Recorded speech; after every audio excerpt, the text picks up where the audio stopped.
Everyone, आज के lecture में हम स्टडी करेंगे कंपोनेंट ऑफ लेजर। जैसे कि हमने फर्स्ट लेक्चर में भी देखा था, they are 3 main component of laser. First one is active medium, pumping source and resonant cavity. आज के लेक्चर में हम डिटेल में स्टडी करेंगे कि एक्चुअल में क्या होते हैं। This is the complete diagram of laser acting. ये जो यहाँ पे लिखा है हमने, ये रेजोनेंट कैविटी है। इसमें एनर्जी सोर्स, जो पंपिंग सोर्स हम कह रहे हैं, वो यूज़ हो रहा है और बीच में हमने एक्टिव मीडियम रखा है। तो एक बार वन बाय वन हम देखते हैं, फिर देखते हैं कि ये एक्चुअल में डायग्राम क्या कहना चाहता है।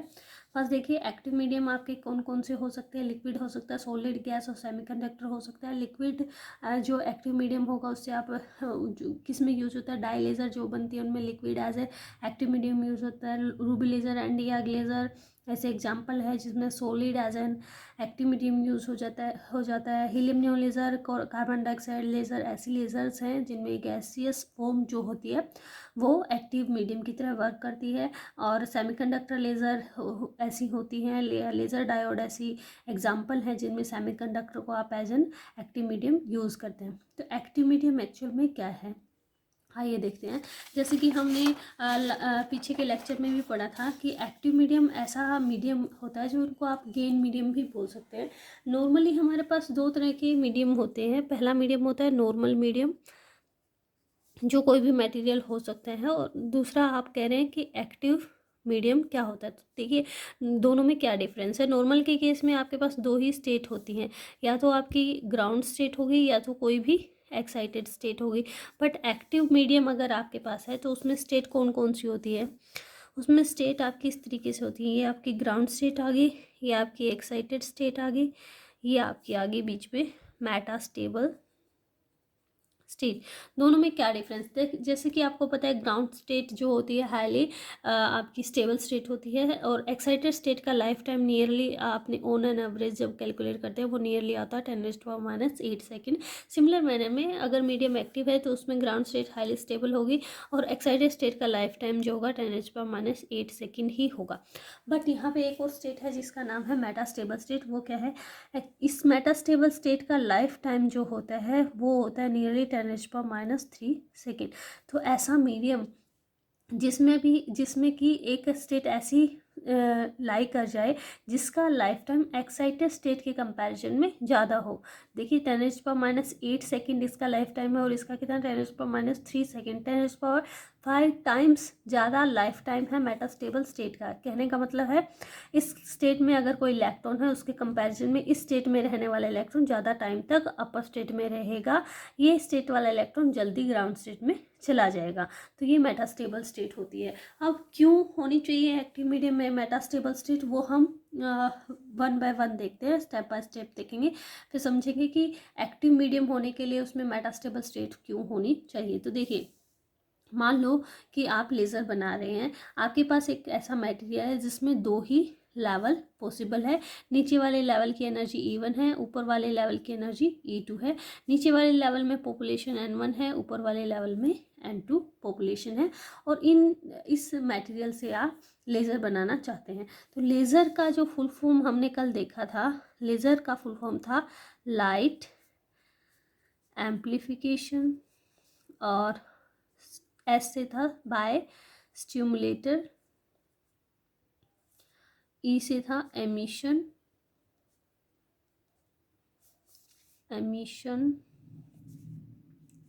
ऑफ R4 रेडिएशन, है ना। रेडिएशन का एम्प्लीफिकेशन हो रहा है बाय स्टिमुलेटेड एमिशन।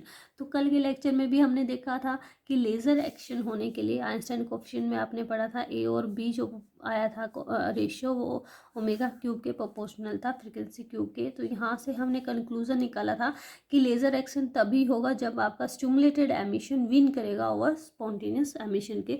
यहाँ पे भी जब आप इसको फुल फॉर्म में लिखते तभी भी आपको पता चल रहा है कि लेज़र होने के लिए क्या होना चाहिए, स्टिमुलेटेड एमिशन होना चाहिए।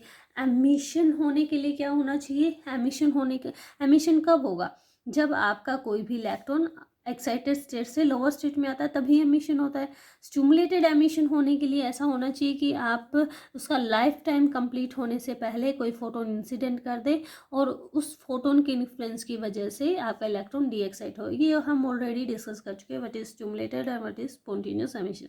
बेसिक बात ये है कि एमिशन होने के लिए क्या होना चाहिए कि आपका इलेक्ट्रॉन डी एक्साइट होना चाहिए। अब डी सिचुएशन को समझते हैं कि मान लो आपके पास नीचे वाले लेवल में 6 इलेक्ट्रॉन है और ऊपर वाले लेवल में कोई भी इलेक्ट्रॉन प्रेजेंट नहीं है। आपने एक फोटोन इंसिडेंट किया है जिसकी एनर्जी एच न्यू है।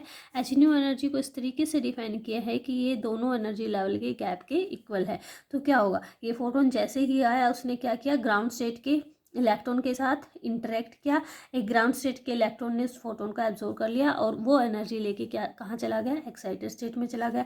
अब सिचुएशन क्या होगी कि नीचे वाले लेवल में आपके पास 5 इलेक्ट्रॉन रह गए हैं और ऊपर वाले लेवल में 1 इलेक्ट्रॉन आ गया है। नीचे वाले की अगेन एनर्जी E1 है, ऊपर वाले की अगेन एनर्जी E2 है। अब आप फोटोन इंसिडेंट कर रहे हैं with energy H new, same he energy का फोटोन फिर से इंसिडेंट कर रहे हैं। फिर से इस फोटोन के पास क्या सिचुएशन है, देखिए यहाँ पे अपर लेवल में हम मान के चलते कोई भी इलेक्ट्रॉन आपके पास नहीं है, तो यहाँ पे एक ही चॉइस थी कि वो नीचे वाले इलेक्ट्रॉन के साथ ही इंटरेक्ट करेगा, वो इलेक्ट्रॉन उसको एब्जॉर्ब कर लेगा। यहाँ पे एब्जॉर्प्शन ही पॉसिबल था। बट यहाँ पे क्या है कि ये फोटोन के पास 2 चॉइस है, ये नीचे वाले इलेक्ट्रॉन के साथ भी इंटरेक्ट कर सकता है और ऊपर वाले के साथ भी। अगर नीचे वाले के साथ इंटरेक्ट करेगा तो एब्जॉर्प्शन होगा और वो एक्साइटेड स्टेट में चला जाएगा, लेकिन अगर ऊपर वाले के साथ इंटरेक्ट कर लिया तो यहाँ से स्टिमुलेटेड एमिशन होगा और 2 फोटोन रिलीज हो जाएंगे।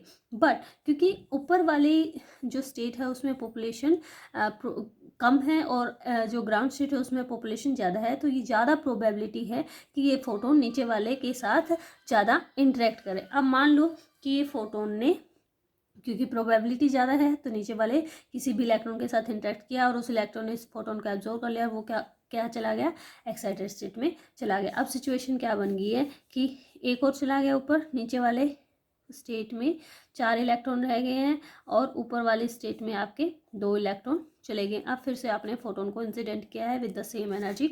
अब आपके पास फिर से वही सिचुएशन है, क्योंकि अभी भी नीचे वाली स्टेट में नंबर ऑफ इलेक्ट्रॉन ज़्यादा है तो एब्जॉर्प्शन की प्रोबेबिलिटी ज़्यादा है, तो हम ये मान के चलते हैं कि एब्जॉर्प्शन ही हो रहा है कंपेरेबल टू स्टिमुलेटेड एमिशन। और अब आपके पास सिचुएशन आ गई है, एब्जॉर्प्शन होने की वजह से एक और इलेक्ट्रॉन क्या चला जाएगा, एक्साइटेड स्टेट में। अब सिचुएशन आ गई है कि 3 नीचे हैं और 3 ही ऊपर हैं। अब फोटोन अगर आप इंसिडेंट करते तो अब क्या होगा, इस फोटोन को आपने क्या कर दिया, धर्म संकट में डाल दिया, क्योंकि नीचे वाली स्टेट में भी 3 ही इलेक्ट्रॉन है, ऊपर वाली स्टेट में भी 3 ही इलेक्ट्रॉन है। अब वो किसके साथ इंटरेक्ट करे, देयर इज इक्वल प्रोबेबिलिटी कि वो नीचे वाले के साथ इंटरेक्ट करे और या फिर ऊपर वाले के साथ इंटरेक्ट करे। अब यहाँ पे दोनों लेवल की जो पॉपुलेशन है वो क्या हो गई, इक्वल हो गई है। ये स्टेट आ गई है सैचुरेशन की। इसके बाद क्या होगा, अगर नीचे से कोई भी इलेक्ट्रॉन ऊपर जाता है तो ऊपर से डी एक्साइट होकर एक इलेक्ट्रॉन नीचे आ जाएगा, फिर से क्या आ जाएगा, सेचुरेशन आ जाएगा। यानी कि आप ऐसा कभी नहीं कर पाओगे कि सिर्फ क्या हो रहा है, स्टिमुलेटेड एमिशन हो रहा है, यानी आप ऐसी सिचुएशन क्रिएट नहीं कर पा रहे हैं कि आपका एमिशन ज़्यादा हो, एब्जॉर्प्शन कम हो। ऐसी सिचुएशन नहीं कर पा रहे हैं। लेकिन लेज़र होने के लिए तो क्या होना चाहिए, स्टिमुलेटेड एमिशन होना चाहिए, ये सिचुएशन ज़्यादा होनी चाहिए। और वो कब होगी, जब अपर वाले लेवल में नंबर ऑफ इलेक्ट्रॉन ज़्यादा होंगे, क्योंकि तभी तो उनके साथ इंटरेक्ट करने की प्रोबेबिलिटी बढ़ेगी। तो अपर वाले लेवल में या अपर वाले लेवल की पॉपुलेशन का ज़्यादा होना इसलिए ज़रूरी है। और अपर वाले लेवल की पॉपुलेशन ज़्यादा होने को हम क्या कहते हैं, देखिए नॉर्मल सिचुएशन हमारे पास क्या होती है, this is the normal situation. मान लो कि यहाँ की पॉपुलेशन N1 है, एनर्जी E1 है, ये पॉपुलेशन N2 है, ये एनर्जी E2 है। नॉर्मल सिचुएशन क्या होगी, इसमें जो पॉपुलेशन होगी ज़्यादा होगी, N1 is greater than N2, this is the normal situation. और हम क्या कह रहे हैं कि स्टिमुलेटेड एमिशन विन कब करेगा, मान लो इसकी पॉपुलेशन N1 है हैविंग एनर्जी E1 और इसकी E2 एनर्जी है, पॉपुलेशन N2 है। यहाँ पे सिचुएशन क्या है, E2 is greater than E1। यहाँ पे भी आपकी E2 जो थी ग्रेटर देन E1 थी, बट पॉपुलेशन अपर लेवल की क्या थी, स्मॉल थी कंपेरेबल टू लोअर लेवल। अब आपने क्या कर दिया, मान लो ऐसी सिचुएशन आ जाए कि N2 जो है ग्रेटर देन N1 हो जाए, क्या कर दिया, पॉपुलेशन को उल्टा कर दिया, इन्वर्ट कर दिया। पहले पॉपुलेशन क्या थी, लोअर लेवल में ज़्यादा थी, एक्साइटेड में कम थी, जो कि नॉर्मली होता है क्योंकि ground state more stable state है। अब आपने उस सिचुएशन को क्या कर दिया, इन्वर्ट कर दिया। तो इस प्रोसेस को हम क्या कहते हैं, population inversion.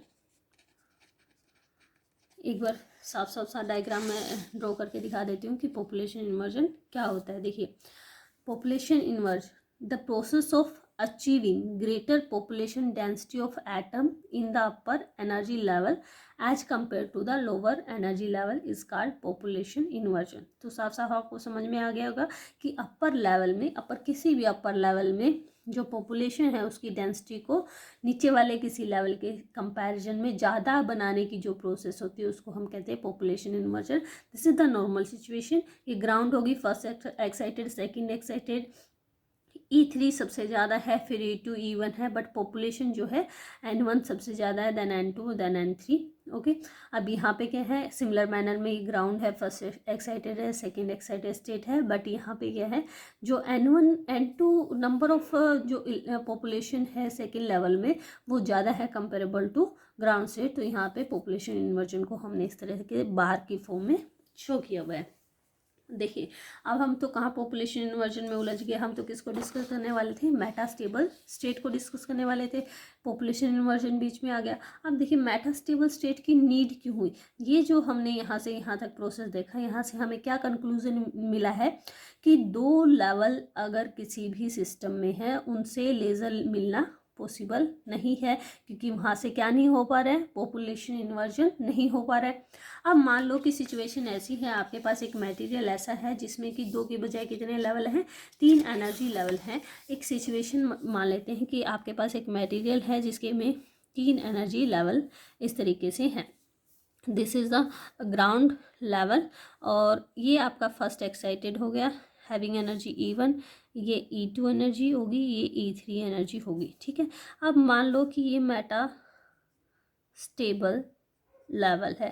Meta stable level का मतलब इसका लाइफ टाइम इसके कंपैरिजन में ज़्यादा होगा, इसका लाइफ टाइम होगा 10⁻³ सेकेंड, ज़्यादा टाइम तक वहाँ होल्ड करके रहेंगे आपके इलेक्ट्रॉन, इसका लाइफ टाइम होगा 10⁻8 सेकेंड। ठीक है, अब इसमें हम पॉपुलेशन इन्वर्जन करवाने की कोशिश करते हैं कि क्या इसमें पॉसिबल है। ठीक है, आपने एक फोटोन को, नॉर्मल सिचुएशन तो क्या होगी, नंबर ऑफ जो इलेक्ट्रॉन है आपके ग्राउंड स्टेट में ज़्यादा ही रहेंगे, number of electron ground state में, क्योंकि ग्राउंड स्टेट सबसे ज़्यादा स्टेबल स्टेट है तो इसमें नंबर ऑफ इलेक्ट्रॉन ऑलवेज ज़्यादा ही रहेंगे। मान लो कि 6 इलेक्ट्रॉन आपके पास यहाँ पे हैं, आपने एक फोटोन इंसिडेंट किया है जिसकी एनर्जी H है। ये फोटोन की एनर्जी इस तरीके से है कि ये इक्वल टू है E3 - E1। E3 - E1 इस गैप के इक्वल है, तो यहाँ से जो आपका इलेक्ट्रॉन है वो डायरेक्ट कहाँ चला जाएगा, दिस गोज़ टू E3। ठीक है, E3 में चला गया। अब यहाँ से एक इलेक्ट्रॉन हट के कहाँ चला गया, E3 में चला गया। ठीक है, फिर से आपने फोटोन डाला है, इसका लाइफ टाइम क्योंकि कम है, स्मॉल है, तो ये क्या करेगा, बाय स्पॉन्टेनियस एमिशन आपका कहाँ आ जाएगा, सेकेंड लेवल में आ जाएगा। लेकिन आप क्या कर रहे हैं, कंटिन्यूसली बाहर से फोटोन डालते जा रहे हैं, और सिचुएशन मान लो इस तरीके की आ गई कि नीचे से आपने 3 इनको ऊपर भिजवा दिया है, बट क्योंकि यहाँ पे स्पॉन्टेनियस एमिशन भी हो रहा है, तो स्पॉन्टेनियस एमिशन की वजह से ये 2 कट के आपके पास यहाँ आ गए हैं। ठीक है, अब यहाँ से तो यहाँ जल्दी जल्दी आ रहे हैं, बट यहाँ आके रुक रहे हैं क्योंकि इसका लाइफ टाइम अच्छा खासा ज़्यादा है, 10⁵ टाइम्स ग्रेटर है कंपेरेबल टू अपर स्टेट, तो यहाँ आके रुक गए। एकदम से क्या लग गया, ब्रेक लग गया। लेकिन आप बाहर से तो डाले जा रहे हैं लाइट, और यहाँ से जो आपके इलेक्ट्रॉन है वो क्या कर रहे हैं, अपर स्टेट में जाए जा रहे हैं। यहाँ से एक और इलेक्ट्रॉन चला गया अपर स्टेट में, और यहाँ से क्योंकि यहाँ तो लाइफ टाइम बहुत स्मॉल है, और यहाँ से आपका इलेक्ट्रॉन जो है यहाँ से निकल के आपका इलेक्ट्रॉन जो है इस स्टेट में आ गया है। अब देखिए सिचुएशन क्या हो जाती है, यहाँ पे आपके पास नंबर ऑफ इलेक्ट्रॉन है 2 बच गए हैं, यहाँ पे 1 बच गया, और यहाँ पे कितने इकट्ठा हो गए हैं, 3 इकट्ठा हो गए हैं। तो यहाँ पे ऐसी सिचुएशन नहीं बन गई है that population of third level is greater than population of first level, जो कि क्या हो गया, पॉपुलेशन इन्वर्ट हो गई है। नॉर्मल सिचुएशन के कंपैरिजन में हमने उसको क्या कर दिया है, इन्वर्ट कर दिया है। नॉर्मली क्या होता है, ग्राउंड स्टेट की पॉपुलेशन सबसे ज़्यादा होती है, पर आपने क्या कर दिया, उसको इन्वर्ट कर दिया है। ये तो हमने 6 के एग्जाम्पल के साथ देखा, ऐसा हम क्या कर सकते हैं, जनरलाइज भी कर सकते हैं, क्योंकि यहाँ से तो आप कंटिन्यूसली भेजे जा रहे हैं, इसका लाइफ टाइम छोटा है, स्मॉल है, तो यहाँ से जल्दी जल्दी जो है स्पॉन्टेनियस एमिशन करके सेकेंड लेवल में आते जा रहे हैं, और यहाँ आके क्या रहे हैं, एक्यूमुलेट हो रहे हैं, क्योंकि इसका लाइफ टाइम क्या है, ज़्यादा है। अब क्या होगा कि पॉपुलेशन इन्वर्जन हो गया है, यहाँ पे नंबर ऑफ जो इलेक्ट्रॉन है वो आपके पास ज़्यादा है कंपेरेबल टू लोअर लेवल। अब क्या होगा यहाँ से इनिशियली, क्योंकि बाहर से तो हमें लेज़र जो मिलेगा वो इन दो लेवल के बीच में मिलेगा, यानी इतनी ही एनर्जी का लेज़र हमें मिलेगा। लेज़र होने के लिए नो डाउट स्टिमुलेटेड एमिशन होना चाहिए, बट इनिशियली जो लेज़र होता है वो इनिशिएट करता है बाय स्पॉन्टेनियस एमिशन, क्योंकि पहला फोटोन जो आपको मिलेगा ना वो स्पॉन्टेनियस एमिशन से ही मिलेगा, क्योंकि बाहर से तो आप इतनी एनर्जी के गैप का फोटोन डाल रहे हैं, लेकिन हमें स्टिमुलेटेड एमिशन करवाने के लिए इतनी सी एनर्जी का फोटोन चाहिए। तो यहाँ से एक इलेक्ट्रॉन डी एक्साइट होके ग्राउंड स्टेट में आ गया और फोटोन को रिलीज किया, जिसकी एनर्जी जो होगी वो कितनी होगी, E2 माइनस E1 के इक्वल होगी। ठीक है, ये जो पहली टाइम नीचे आया है इसको बोलते हैं स्पॉन्टेनियस एमिशन की वजह से वो आया है और इतनी गैप के इक्वल उसने एनर्जी को रिलीज कर दिया। ये जो आपको समझ आ गया होगा कि पॉपुलेशन इन्वर्जन क्या है, पंपिंग क्या है, और सॉरी पंपिंग को तो अभी हमने डिस्कस ही नहीं किया है, मेटास्टेबल स्टेट क्या है, इसको एक बार यहीं तक होल्ड करते हैं। यहीं से हम रेजोनेंट कैविटी को भी एक्सप्लेन करने की कोशिश करेंगे। अब देखिए एक्टिव मीडियम आपको समझ में आ गया, एक्टिव मीडियम में मेटास्टेबल स्टेट का होना क्यों ज़रूरी है वो आपको समझ आ गया होगा।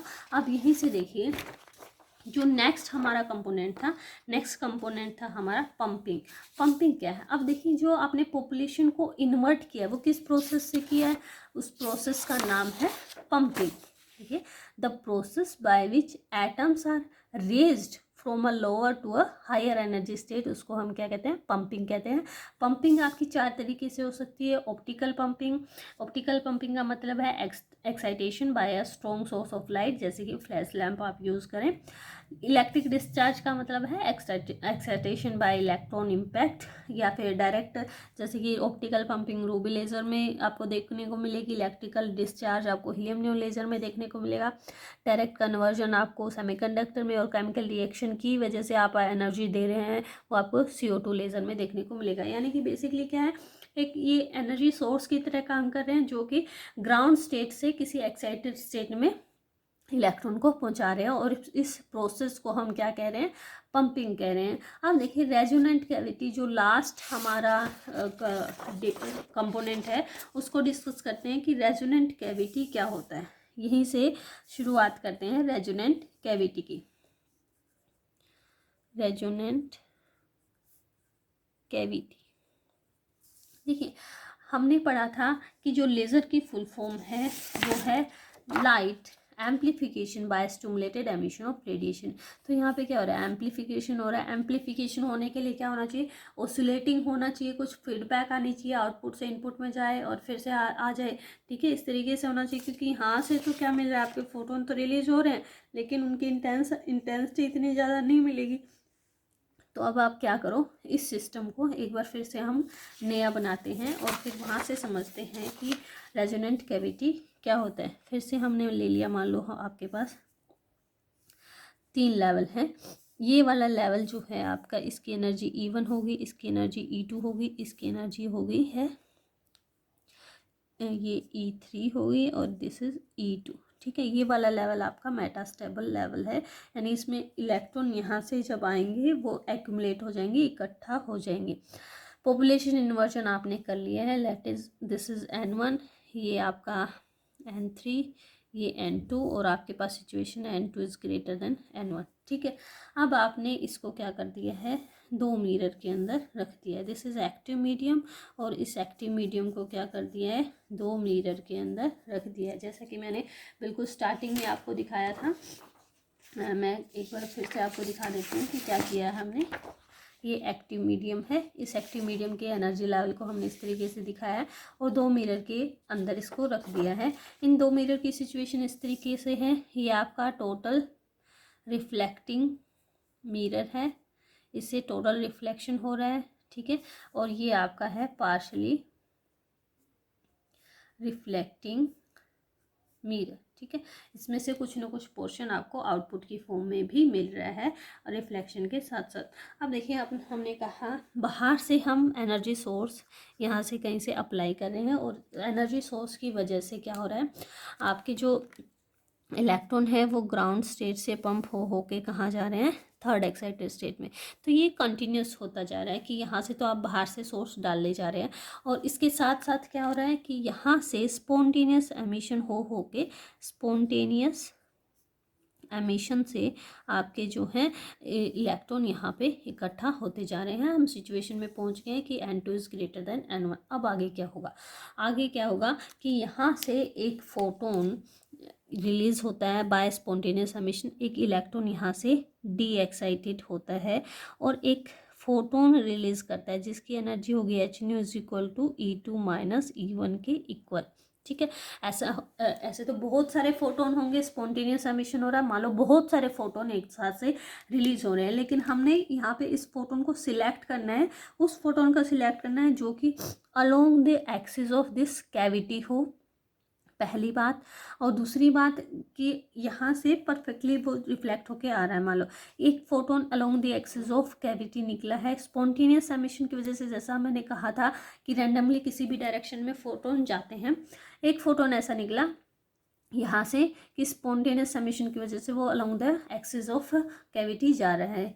आगे मिरर है, मिरर से रिफ्लेक्ट बैक होके आगे आपने क्या किया था, स्पॉन्टेनियस एमिशन से एक फोटोन निकला था, बट अब क्या हो गया है, ये फोटोन रिफ्लेक्ट बैक होके आ गया। एनर्जी कितनी है उसकी, सेम है जो कि इस गैप के इक्वल है। पॉपुलेशन इन्वर्जन ऑलरेडी, तो अब क्या होगा, सिचुएशन क्या बनेगी, स्टिमुलेटेड एमिशन की बनेगी, क्योंकि अब यहाँ से एक फोटोन इंसिडेंट हो रहा है जिसकी एनर्जी इस गैप के इक्वल है। देखिए यहाँ लेज़र जो हुआ है वो किससे इनिशिएट हुआ है, स्पॉन्टेनियस एमिशन से इनिशिएट हुआ है, बट अब यहाँ से लेजिंग एक्शन शुरू होगा क्योंकि अब यहाँ से रिफ्लेक्ट बैक होकर फोटोन आ रहा है जिसकी एनर्जी अगेन क्या है, H nu है। और इस एनर्जी का फोटोन जब यहाँ पे गिरेगा तो क्या करेगा, स्टिमुलेटेड एमिशन करेगा। इसकी वजह से अब यहाँ पे कितने फोटोन पहुँच जाएंगे, 2, क्योंकि एक तो आप इंसिडेंट कर रहे थे और एक अभी आपको डी एक्साइटेशन की वजह से मिला। आगे फिर से मिरर है, ये मिरर क्या कर देगा, फिर से रिफ्लेक्ट कर देगा। ये 2 फोटोन फिर से आ रहे हैं विद सेम एनर्जी, क्योंकि पॉपुलेशन इन्वर्जन मेंटेन है तो ये 2 फोटोन फिर क्या बना देंगे, यहाँ से स्टिमुलेटेड एमिशन की वजह से आपको कितने मिल जाएंगे, 4 फोटोन मिल जाएंगे। ये आगे फिर से आपको मिरर मिल रहा है, ये रिफ्लेक्ट बैक होके आ रहे हैं 4 फोटोन, ये 4 फोटोन आपके रिफ्लेक्ट बैक होके आ रहे हैं। रिफ्लेक्ट बैक होके फिर से यहाँ पे पॉपुलेशन इन्वर्जन है, फिर से स्टिमुलेटेड एमिशन करेंगे और 4 से आपको कितने फोटोन मिल जाएंगे, इनका डबल, यानी कि आपको 4 से 8 फोटोन यहाँ पे देखने को मिलेंगे। ठीक है, यहाँ पे क्या हो रहा है, आपने एक फोटोन रिलीज किया था बाय स्पॉन्टेनियस, ये रिफ्लेक्ट बैक होके आ गया, इसकी वजह से बाय स्टिमुलेटेड एमिशन आपको 2 फोटोन मिल रहे हैं, 2 से 4 मिल रहे हैं, 4 से 8 मिल रहे हैं, 8 से फिर 16, यानी मल्टीप्लीकेशन हो रहा है, एम्प्लीफिकेशन हो रहा है। और इस सिस्टम को जिसमें ये हो रहा है उसको हम क्या कहते हैं, रेजोनेंट कैविटी। ठीक है, और जब अच्छा खासा एम्प्लीफिकेशन हो गया तो आपको आउटपुट की फॉर्म में इस तरीके से यहाँ पे मिल जाएगा। अच्छा, एक मिरर को टोटल रिफ्लेक्टिंग, दूसरे को पार्शली क्यों रखा है, यहाँ पे पार्शली रखने का मतलब है कि आपको कुछ ना कुछ आउटपुट की फॉर्म में भी तो चाहिए। ऐसा थोड़े है कि आप टोटल या टोटल अंदर ही रख लोगे, तो आउटपुट की फॉर्म में लेने के लिए हमने एक मिरर को क्या रखा है, पार्शली रिफ्लेक्टिंग रखा है। यहाँ पे इस कैविटी की जो बाउंड्री है उसको इस तरीके से करते हैं हम रैंडमली, अगर किसी भी और डायरेक्शन में फोटोन है, क्योंकि यहाँ से भी जैसे स्पॉन्टेनियस एमिशन हो रहा है, यहाँ से स्टिमुलेटेड के साथ साथ स्पॉन्टेनियस एमिशन भी होगा, तो रैंडमली अलग अलग डायरेक्शन में जो फोटोन जा रहे हैं उन सबको एब्जॉर्ब कर लिया जाए, सिर्फ वही फोटोन आपके रिफ्लेक्ट बैक हों जो कि along the direction of axis जा रहे हैं। ठीक है, this is all about the component of laser. Thank you.